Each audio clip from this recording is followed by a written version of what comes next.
So, what does that amazing clip from Lord of the Rings, The Two Towers, have to do with Hearthstone, you ask? Well, it is simple.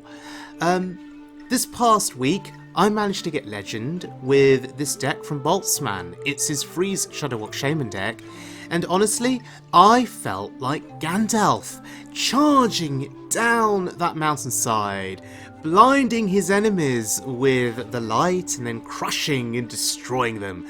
That's how I felt playing this deck on the ladder. I hit Legend with the deck, going through Diamond ranks 3, 2 and 1. It'd been a long day at work and I sat down one evening looking to chill out and relax, as I tend to do with Boltzmann decks, and I just kept winning and winning and winning, and I thought, wow, this is amazing, I can actually hit Legend, and I did in a relatively swift amount of time. And I thought, gosh, what an amazing feeling. This deck has re-energized me. This deck has given me a new sense of purpose with Hearthstone. Freeze Shudderwock Shaman. Absolutely loving it. And if you want a more detailed insight into this deck, a more detailed guide as to how to play it, check out my video from last weekend, where I talk about the justifications for the different cards. All of that information is courtesy of Boltzmann. But this is proof that, yeah, you can get Legend with this deck. And looking at the most recent Tempo Storm meta snapshot, this deck type, I believe, is now considered tier 1, which, wow, is absolutely amazing. And I think it was predicted by various members of the For Doomhammer Shaman Discord server that this would probably end up being the case, which is great. So as I traversed that diamond ladder, facing a lot of pirate warriors and some questline hunters, it was just so satisfying getting these buffed up Shudderwocks down, courtesy of course of the Snowfall Guardian with its repeated battle cries.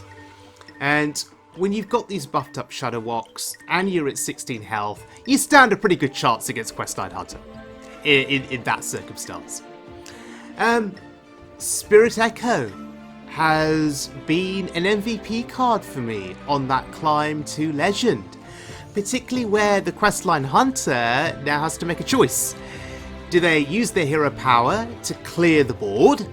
But if they do that in combination with various spells, I'm going to get the Shudderwock and those taunts back to hand. So making questline hunters think about their plays was pretty cool.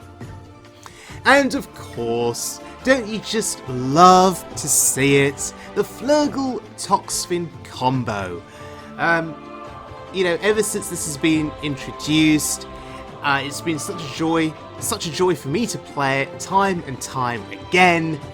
And on the grind to Legend, yeah, it was a big deal helping to clear some big boards.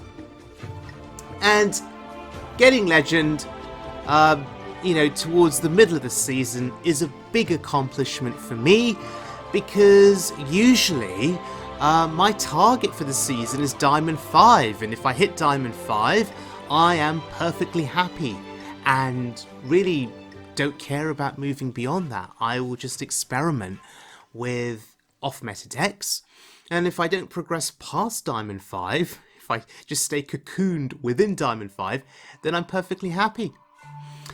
So yes, Boltzmann's Freeze Shudderwock Shaman deck. In just a moment, we're going to have a look at the game that took me to Legend. It was a really cool game, really fun game. And I've mentioned Spirit Echo being an MVP card for me, that works really well for me. I would say to you that if you are facing a lot of odd hunters, then you could take out one Healing Rain from the deck and put in one Jeweler.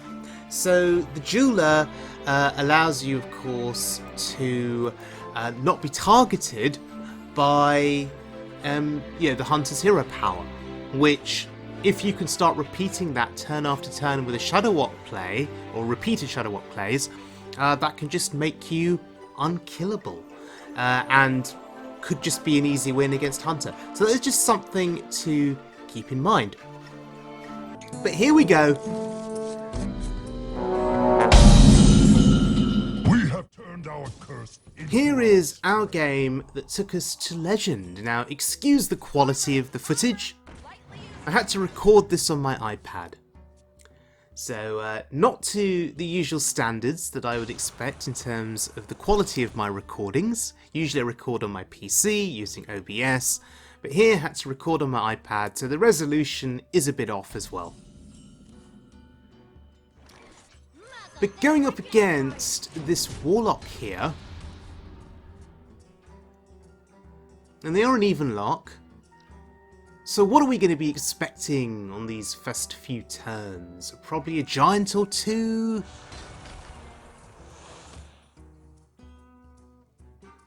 Or maybe nothing for a while. We have a really nice curve here. Really nice curve. A 1 into a 2 into a 3.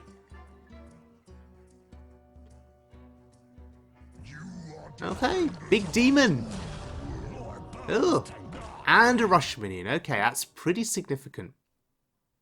Now, we do have a taunt for turn 4. And then for turn 5, well, we've got our Snowfall Guardian. But maybe we only want to commit the Guardian when our opponent puts out a bit of a wider board, perhaps?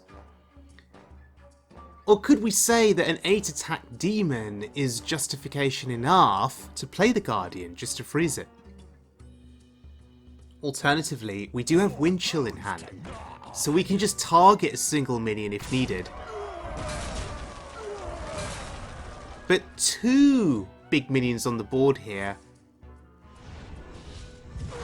Does this warrant a Snowfall Guardian? I wonder. I'm going to just use Wind Chill on the highest attack minion for now. Keep it frozen. I'm less worried about the 5 attack minion. So happy to take 5 next turn. And I'm just going to gain a little bit of armor. I'm saving Bolner. And you may be able to guess what I am saving Bolner for. I'm saving Bolner for a potential turn 7 play comboed with the Snowfall Guardian. Because when you play Bolner and then the Guardian gains some stats through the battle cry, and then of course Bolner himself will gain stats too. And that's pretty cool, having 2 big things on the board. That's how I'm viewing it.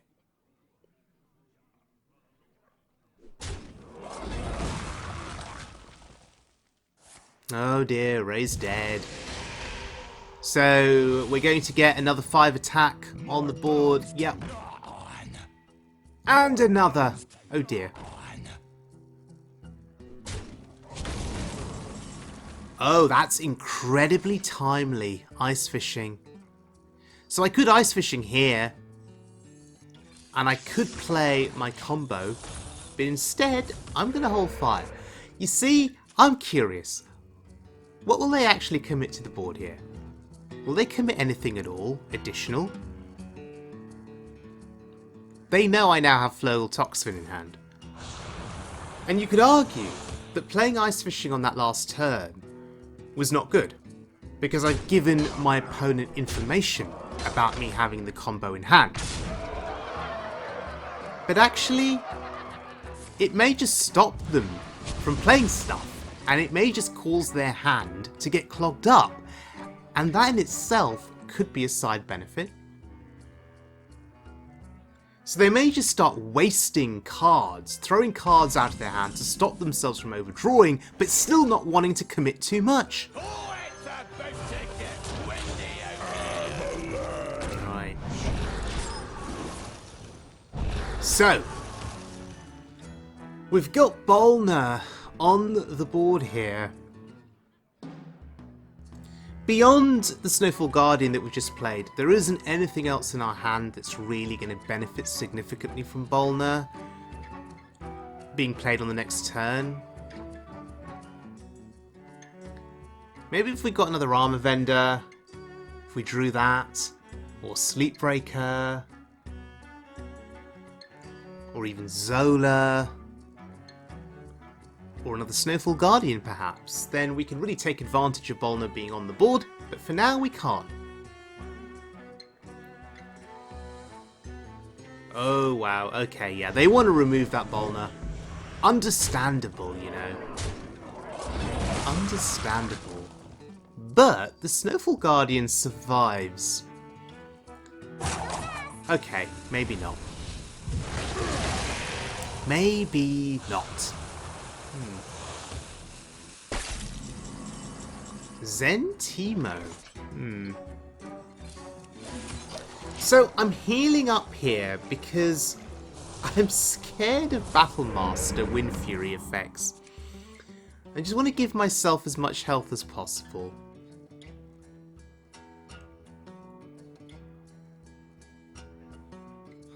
Oh wow, and yes, as predicted, you just knew it was coming. They got so many cards in hand, so many resources. Of course they're going to have a Battlemaster. And they have put me right down here in terms of health. But they also know I've got Flurgle Toxvin in hand. Shields up? Well, that's going to die to Flurgle Toxvin. I think we have no choice here, we just have to play it.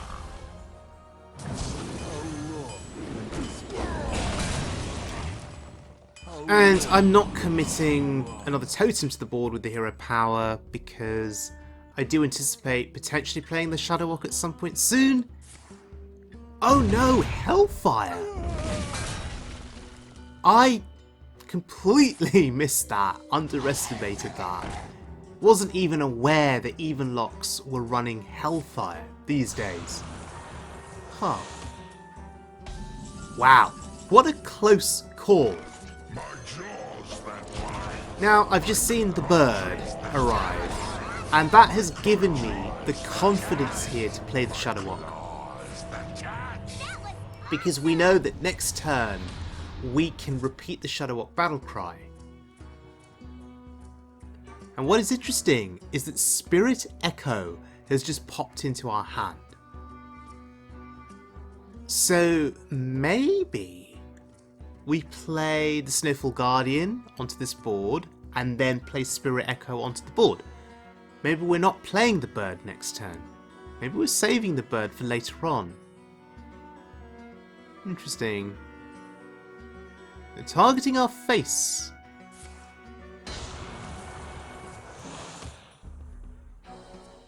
But hopefully that Shudderwock play has given us enough armour to survive here.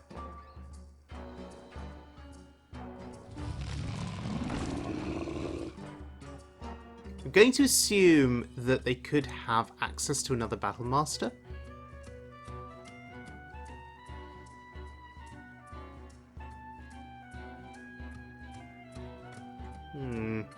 Either way, the giant itself is scary. Oh gosh, they play nothing else. Wow. Well then. Wait. Is this just lethal? Wow, it's just exact lethal. I hadn't even thought about it. Wow. I was so preoccupied with the scary board that I was facing down, I'd not even thought about Wind Fury lethal. Wow. But there we go. Boltzmann's Freeze Shudderwock Shaman deck taking me to Legend. And what a trip it was. I just wish that I had recorded some of the Pirate Warrior and Odd Hunter games. But maybe next time. Maybe for next season. We shall see. And, oh yeah, a little tweet there about the 4 Doomhammer Discord server. So, ladies and gentlemen, Boltzmann's Freeze Shudderwock Shaman deck. Hey, if I can get Legend with this deck, me with my average plays, me with my misplays, that you watching this can certainly hit legend with it. So if you've got the cards, maybe you want to give this a try and see how you fare. And let me know in the comments section below what you think about the deck. So I'd like to thank not only Boltzmann, but I'd like to thank the members of the For Doomhammer Discord server, that is the Shaman specific Discord server, where people come together to discuss the Shaman class and share deck ideas and really take part in what is a very productive environment in terms of furthering the Shaman cause. Okay, and members of that server have been responsible, in my opinion, over the last year for really encouraging a lot more people to play Shaman, specifically Shudderwock Shaman as well. And I think that's an absolutely wonderful thing. So yes, that Discord server is one of my key reasons for being motivated to play Shudderwock Shaman as much as I have over the last year. If you look at my most recent videos, the majority of them revolve around Shudderwock Shaman. That shows you how much I love playing the deck type, but more so, it shows you how much I've been motivated by some of these individuals who have really spent an incredible amount of time, energy and effort in designing Shudderwock Shaman decks or Reno Shaman decks, testing those decks and giving me guidance on how to play them. So these are people that really take the Shaman class seriously and have really just poured their hearts and souls into designing and testing and refining those decks. So big credit to everyone on that server. So thank you very much for joining me, everyone. I hope you enjoyed this video. I will see you all again very soon for more Wild Mode fun. But until next time, please stay safe, please look after yourselves, and please be good to one another. Thank you for watching.